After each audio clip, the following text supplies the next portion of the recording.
Hey guys, Zachary Livingston here, and today we're going to talk about the iPhone SE.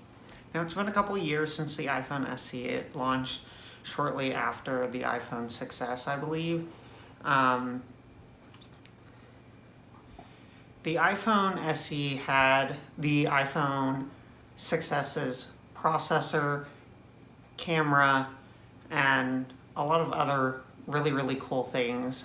The battery life was phenomenal on it.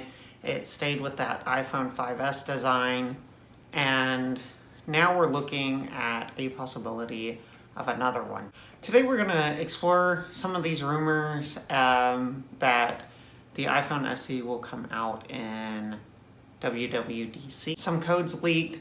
It looks like Apple's planning on launching a few model numbers of product. Now it is expected to keep that 4-inch design, which everyone loves the SE for. However, we don't know if it's going to have the A11, maybe the A10 in it. I would hope it would have the A11. This would secure its future just like the iPhone SE original did.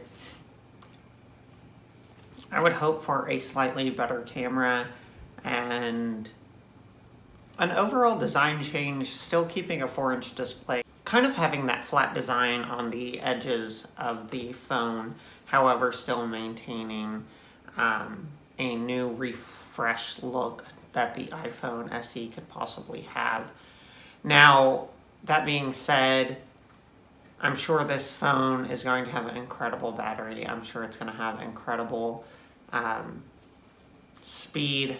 There's just less screen for the processor to have to, power, and then also less screen that the battery does. And so there is a place in the market for this.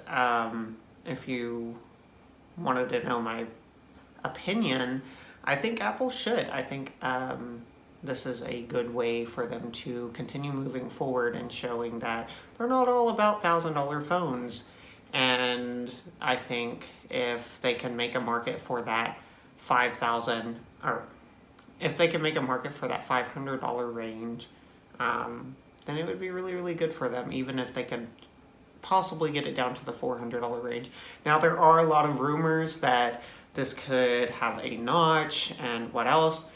If it has a notch and it's an LCD panel, we do know that there will be a slight bezel on the edge of the bottom, because unlike the iPhone X, which is on an OLED display, without that organic technology, it's not going to be able to curve underneath the display and connect to the logic board, motherboard, whatever you want to call it.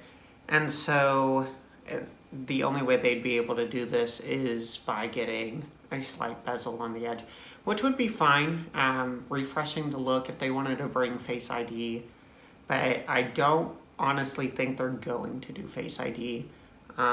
Just like when the first iPhone SE came out, they had Touch ID Gen 1 in it, not Gen 2, and I think they'll put Gen 2 in it this time and wait for the next one to do the Face ID. Now, I'm sure Apple Pay and all those features will be there. Hopefully some water resistance, that would be really awesome. And other than that, it does look like we're shaping up to see one. There might even be a dual SIM model. I don't think the 3.5 headphone jack will be there. I do hope that if they get rid of the 3.5 millimeter headphone jack, that they do include a Taptic engine. Alright guys, short, sweet, to the point. I will see you next video. If you like this video, give it a thumbs up. If you would like to continue to see more videos like this, make sure you subscribe, and I will see you next time.